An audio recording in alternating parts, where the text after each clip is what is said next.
Hello and welcome to Wolfman Gaming. This is my Bloodstained Curse of the Moon 2 blind playthrough. And we are almost at the ice level boss, which I have throughout this entire playthrough referred to as Booberella.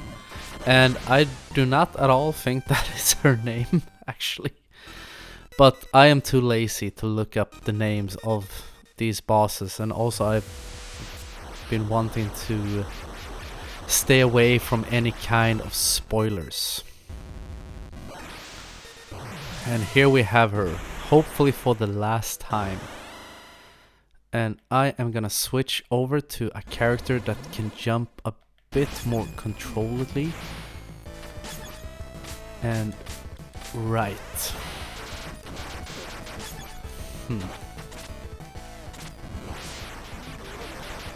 There goes the tidal wave, of course. If I could position myself just on the edge there, it would have been perfect. But the game does not seem willing to let me. And also, if we could get Sangetsu's Morningstar ability going into this fight, it would have been awesome. Because then you can really kick some serious ass. But we do have Robert's javelin throw. Maybe that can be useful. That is also something I haven't tried out. Because she is... her hitbox here in phase 1 is her head. And it's just out of reach. So try this. Oof. And she's gonna do the tidal wave, which we just jump over. Shit. Did not at all go according to plan. You know what? Let's just kill off everyone. And go in, clean start, hopefully unlock the Morningstar for Sangetsu. And just punish her first phase as much as we can. And also Jebel can be super effective in this fight. I think I used Jebel in my previous run. Oh, we have the Morningstar ability already. Well, that is just great, people. Then we just need to stock up on as much weapon points as possible. So we are gonna go in there packing heat. 32,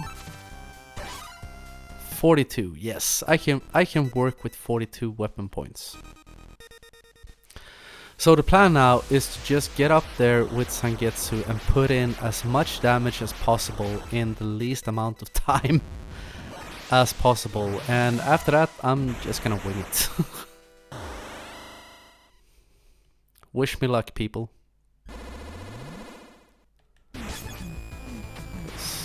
Shit did not go according to plan, so we'll just wait.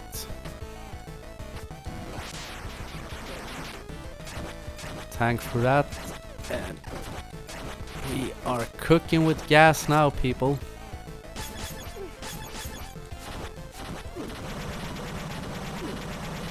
Jebel does a lot of grunt work. She's really low on health, and she should be when we get in there as well. Hopefully, at least. I am hoping to get Sangetsu back up to full health. Could this be a big heart? Yes. Okay.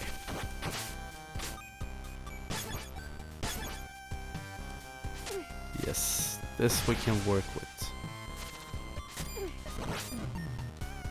Just stock up on more weapon points. Okay, Sangetsu, my faith lies with you, my friend. Hopefully she will not have much health going in. So maybe we can make quick work of phase 1. Let's see, where are we at? Just over quarter health.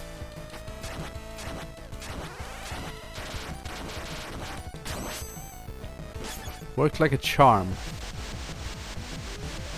And let's see, I think it's safe in between those platforms. Probably gonna take a hit, yes.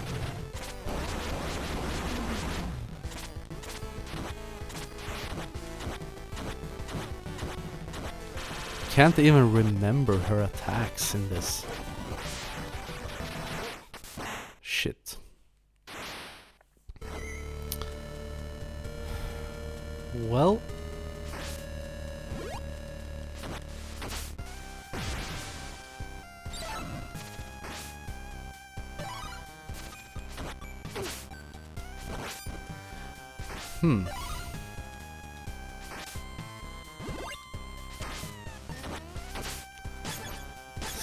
Sangetsu is actually pretty high.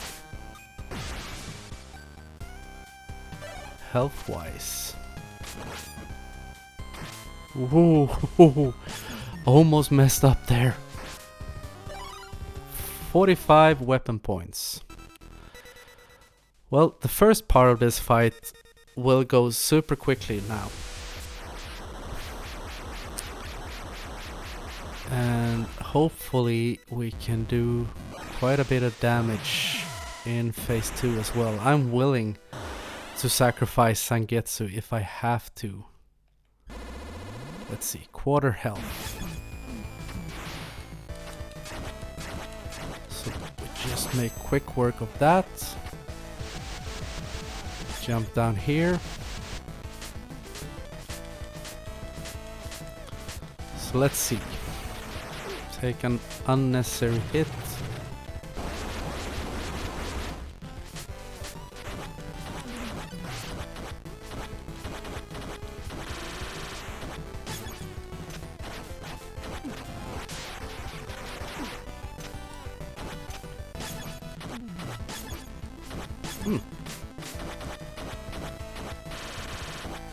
There we go.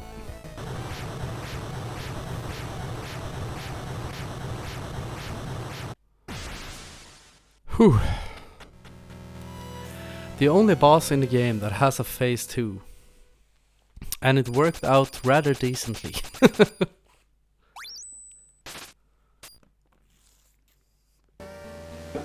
You got a residual heat crystal. Well, that's just great now, isn't it? We're not gonna bother with talking to these people. We're just gonna trudge on. That is done. Yes, here's my boy. Stage 5, Chains of Fire. And we have Hachi in our party once again. My good friend in combat. And the only problem with having so many characters is if you're going for a specific one in a rush, this could potentially become a bit problematic. But since we have bad boy Hachi, hopefully... Ooh. Here we go. The real, genuine badass.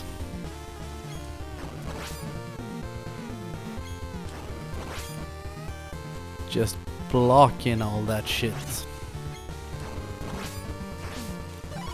God, how I miss this character. Let's see, Sangetsu is at full health.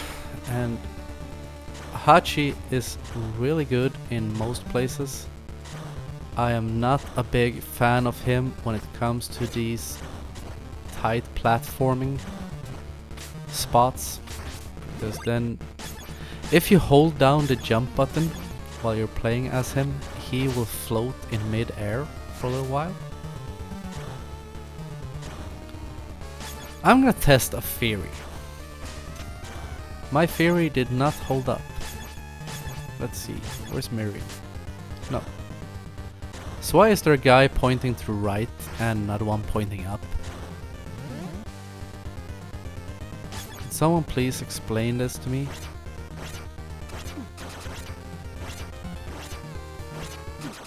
Shit.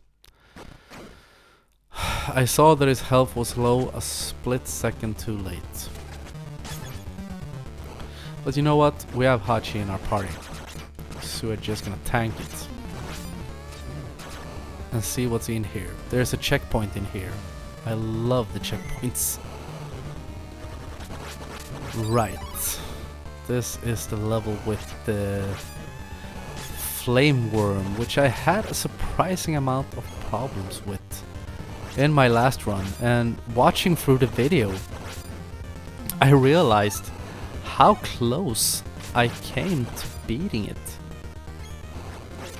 And I don't know why I struggled so much. I think I lost focus because I didn't check how much health he actually had left and started making stupid mistakes trying to tank through hits. And no one knows why I did that. Least of all me. That was just unnecessary. But with all these lovely people, it shouldn't present too much of a problem. Because we can buff up by our beautiful lady Dominique. This is a bit stressful. Shit. I need to keep a closer eye on my health bar, because I feel I'm taking some stupid, unnecessary deaths.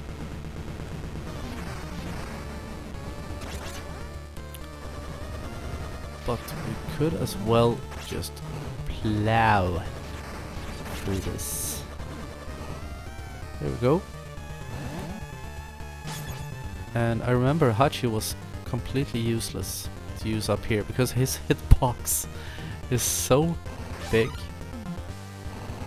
It's almost impossible to avoid taking damage from those volcanoes. And hopefully Petite Dominique can get us through this.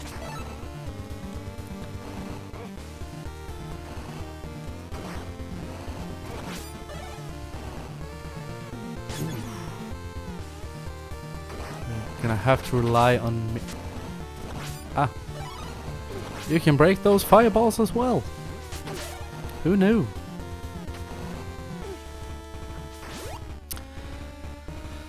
That is something a more inquisitive player would probably have taken into account. And as I mentioned time and time again, I bet when you see me doing these blind playthroughs, it may be hard to think that I have actually done walkthroughs, but that is the thing.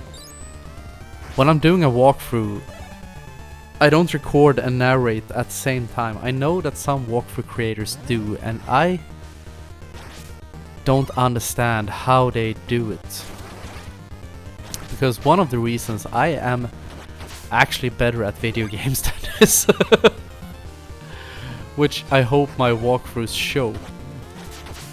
But it's not all due to editing, but trying to do so many things at once, keeping track of time and playing and speaking, and as I've said, in a second language at the same time, makes this slightly trickier.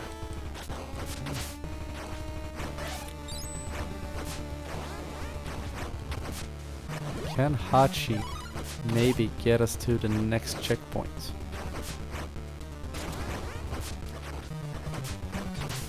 Hopefully. If that is... That was a small heart.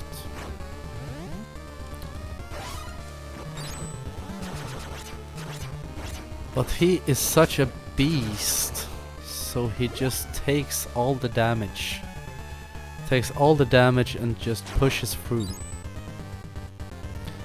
And now there will be a checkpoint. I am sure there was no checkpoint.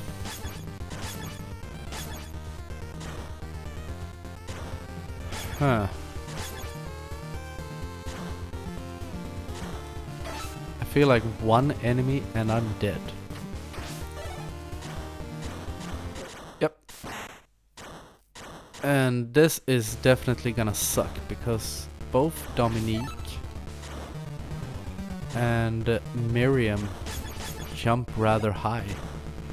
So I'm gonna have to try to do this with Hachi. And I am not feeling the least bit comfortable in doing so.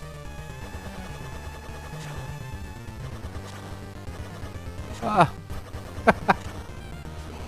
Oh yes, weapon points. Give me those sweet weapon points. Worth it. Yes, there's a checkpoint. The gods are kind. And I know, due to my knowledge of the layout of this game, that this is probably the boss run. So we're gonna do control death, kill off our entire party, Miriam, Alfred and all. No, we actually don't have Alfred in our party at this point. And we're gonna start fresh. And let's see.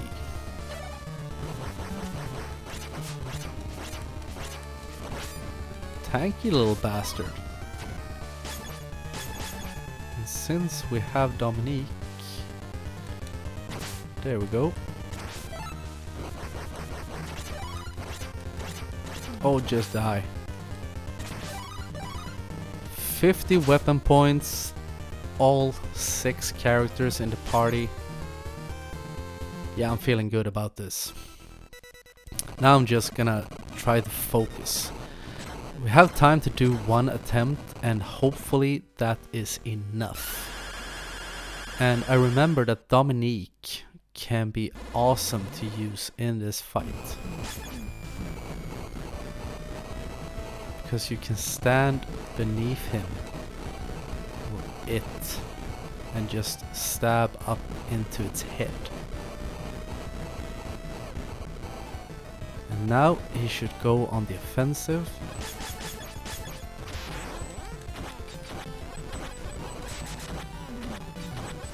Just utilize the fact that we have the iron skin.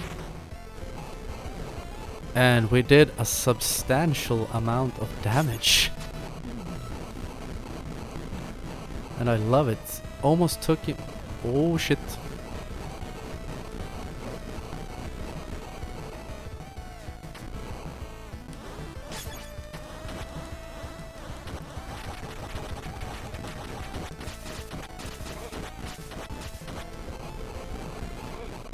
Shit. Yeah, that was a really silly mistake. But that's okay. Because we have the means of getting through this once again.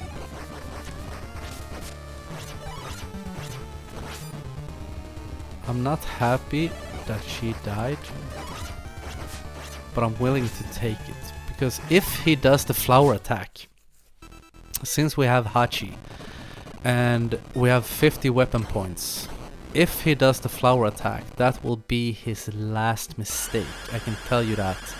Then we will make quick work of him to redeem ourselves after the last time I faced off against him. Oh, come on. Great. Come on, do the flower attack. Nope.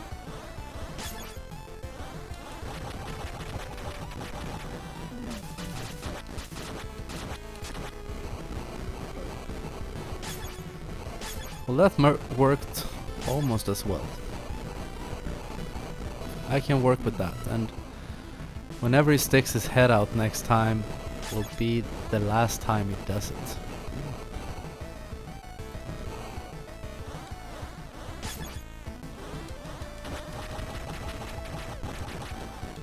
Come on. There we go.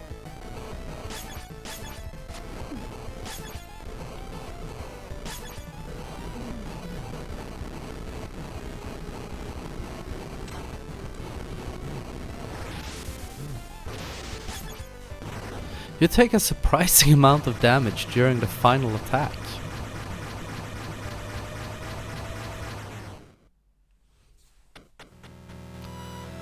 But there we go, that went well. And it's time to trudge on into level 6. Only 3 levels left and then maybe we're done. You got a self-destruct switch. Do I really want one of those? Well, I'm gonna end this episode right here, and I want to thank you very much for watching. I hope you're still enjoying this blind playthrough, and we're probably getting close to the end of it. But